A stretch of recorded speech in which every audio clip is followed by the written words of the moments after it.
What's up, guys? Welcome back to tbnoffroad. We're back in the shop today. I've been going through the Jeep over the last couple weeks after our trip to Jellicoe, and we've got some carnage. New corners are messed up. It is what it is. But our biggest thing is the passenger rear shock was completely destroyed. We've got so much more flex now that we 3-linked the rear that I really need to install a set of limit straps. So I picked these up from TMR Customs. It's a 14-inch strap. I went ahead and just got everything that they offered. So I went with the double shear mount, the bolt that came with it, obviously the strap itself, and then the adjustable upper mount. You basically just weld this block on and then you can adjust the length of the entire unit. This being a 14-inch strap, they say these will stretch an inch for every 12 inches of strap. So a little bit over an inch. I went ahead and calculated all that ahead of time. This should be exactly what we need. I've got the Jeep torn apart. It's ready for you guys. Let's get after it. Okay, so I think I said it was the passenger rear. Driver rear. I can't tell left from right. So I had to send out the Falcon 3.3. Shout out to Terraflex. They went ahead and rebuilt it for me. Sent it back. So I've got that installed. I basically have the axle hanging at full droop and just kind of double check my measurements there. I did this beforehand. I took where I was going to mount the strap, just took a basic measurement and then kind of did math from there. So like I said, a 14-inch strap is going to work for our application, and then I've got an inch maybe up or down that I could adjust that. So I think the setup's a little bit different than maybe your traditional Jeep, but the concept's the same. That strap is essentially going to grab the axle and hang off the strap before it actually hangs off the bottom of the shock. So I know with the driver's side shock, the piston and everything internally was just destroyed. They sent me some pictures, but we're going to avoid that in the future. So I went ahead and ground down where that bottom double shear plate is going to go, and then you'll get you up there. Okay, the upper mount is going to go essentially right here. On the, let's see, this is the passenger side. On this side, I went ahead and drilled a hole because I didn't have enough relief to go higher if I needed an adjustment to shorten the strap. But on the other side, you can see where I've ground down on the inside of my shock mount, and I've got plenty of room above that I can adjust that upper mount. So a little bit different on each setup, but essentially the straps will be mounted to the spring perches, and they'll keep them out of the way from the bump stop and the shock and the track bar and everything else back here. So I'm going to go ahead and tack in the bottom double shear mounts first, and then we'll work on the upper. Just something to note, my kind of location here is not, the only place that you can mount these. I pretty much have seen them all over the place between the side of the frame, the inside of the frame. I've seen some people, and like the trophy truck application, they've mounted them onto the control arm itself. I was a little concerned that would put too much stress on the bushings. So I tried to avoid that. It would have been a nice clean install because the strap would have pretty much been out of the way.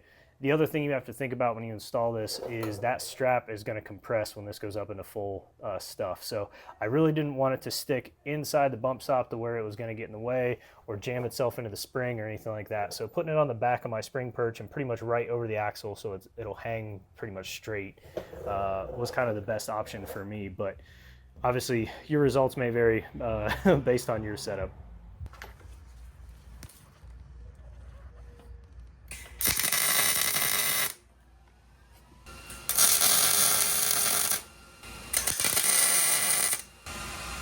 All right, I'm going to go ahead and kind of connect everything, and then I'll get the top mount kind of tacked in.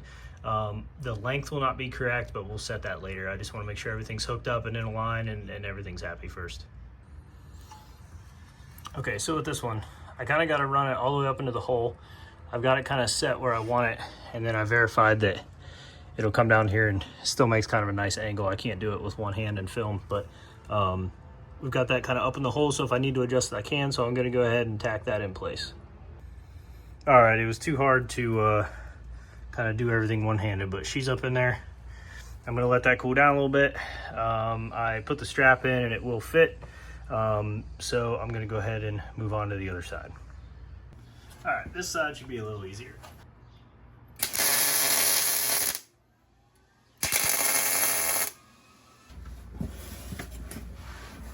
Oh, a lift would be nice.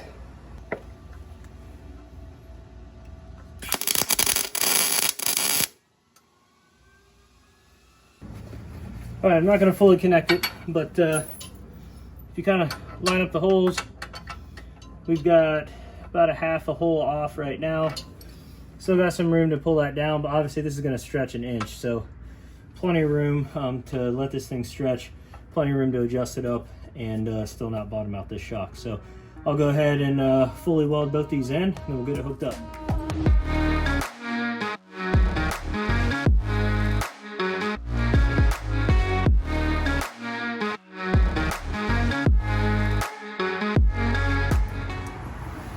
All right, we'll go ahead and strap everything down now that it's cooled off.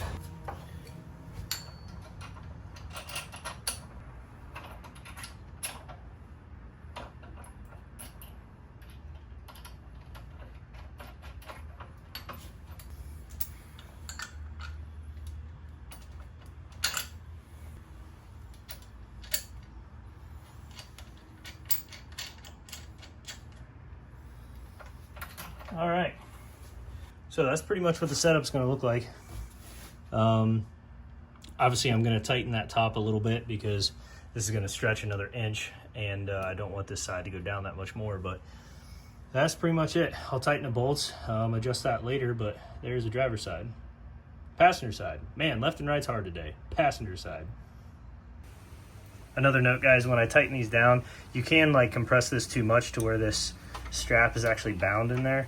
But I left it just loose enough that it can rotate because I want it to move as it goes up and down. I don't want that to bind and then end up wearing the strap. So the last thing I did was jack the axle up about 1/2 to 3/4 of an inch, tighten down the strap, and then you can see we've got a decent amount of thread at the top. So I didn't want to give up all of the flex, and I'm sure there's a more mathematical way to figure all that out. But for now, that brought the axle at full droop up about 1/2 of an inch. So I know it'll stretch a little bit more once I get the tires on. I just don't want to go any further than that. So I'll give it a 1/2 inch once we get the tires on, and hopefully that's good to go.